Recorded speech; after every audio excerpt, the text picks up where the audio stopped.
Merci. Bonjour à toutes et à tous. Merci pour cette belle et grande mobilisation. Merci. Sympa. On a voté pour moi et pas pour l'autre, du coup. Non, je rigole, je plaisante. En tout cas, merci à toutes et à tous d'être si nombreux réunis aujourd'hui. Merci pour cette belle mobilisation qui envoie un message clair. Non au racisme, non aux discriminations, non aux violences policières. J'aimerais, avant qu'on commence, faire 2 applaudissements spécifiques. Un premier pour Rima Hassan. Rima Hassan. Un grand tonnerre d'applaudissements pour Rima Hassan. Et un applaudissement aussi pour tout le peuple palestinien qui se bat malgré le génocide en cours. Nous disons, nous, de la gauche de rupture, qu'il s'agit d'un génocide. On parle pas différentes langues. Ici, on est tous réunis. On a envie de dire tous ensemble non au racisme. J'aimerais, avant de commencer mon propos, même si je l'ai commencé déjà un peu, mais j'aimerais, avant de le poursuivre, appeler Betty Saint-Hubert, adjointe au maire de la Courneuve, qui s'est fait embarquer par la police, mise en garde à vue, pour avoir défendu des jeunes et avoir, à mes côtés, évité qu'il y ait de nouvelles violences policières contre des jeunes de nos quartiers.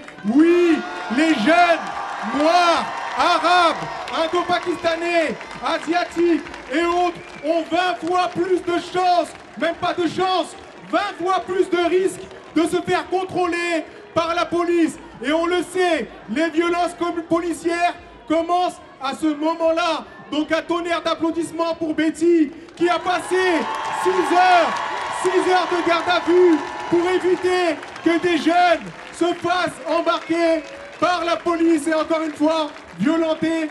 Merci Betty pour ton engagement et ta présence à nos côtés. Betty, Betty, Betty, Betty, Betty. Comme vous le savez, il y a quelques jours, j'ai eu l'honneur de prendre la parole pour la première fois à l'Assemblée nationale pour une question au gouvernement. Bien évidemment, je m'attendais à ce que un certain nombre de ce qu'on appelle des députés, un certain nombre de collègues ne soient pas forcément très attentifs à ce que j'ai pu tenir comme discours à ce moment-là. Mais j'aimerais ici en profiter pour le répéter. Oui, encore une fois, les Noirs et les Arabes, je le redis, ont 20 fois plus de chances et 20 fois plus de risques de se faire contrôler et violenter par la police. Et souvent on me dit, mais la police, désolé, mais il ne faut pas faire de généralité. Allez dire ça aux jeunes des quartiers. Allez dire ça aux jeunes des quartiers, il ne faut pas faire de généralité. Désolé, quand des jeunes se font violenter, à aucun moment des policiers prennent leur défense. À aucun moment des policiers prennent leur défense.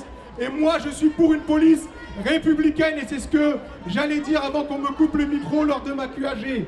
Donc, j'aimerais ajouter une autre chose ici, pendant que j'ai l'honneur d'avoir ce micro.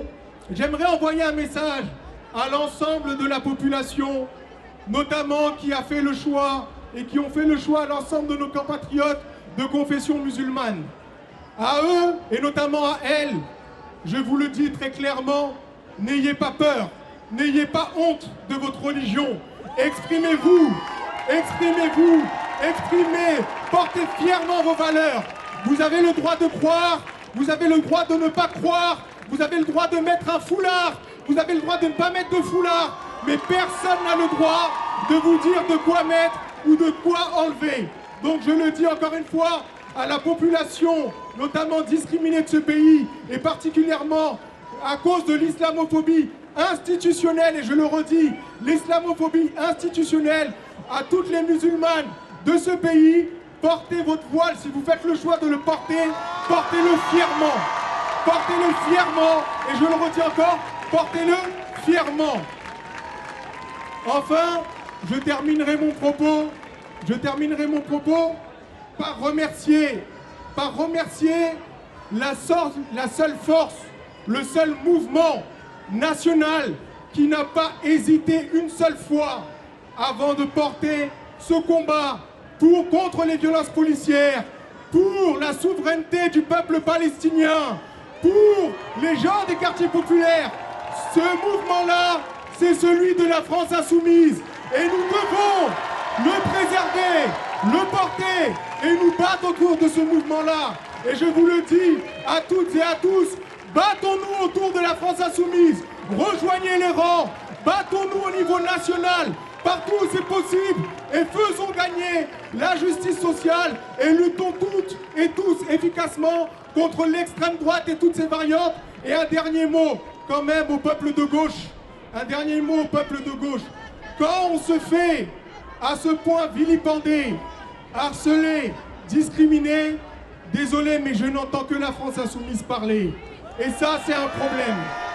Donc, à nos partenaires du nouveau Front populaire, ressaisissez-vous. Ressaisissez-vous et défendez les causes justes.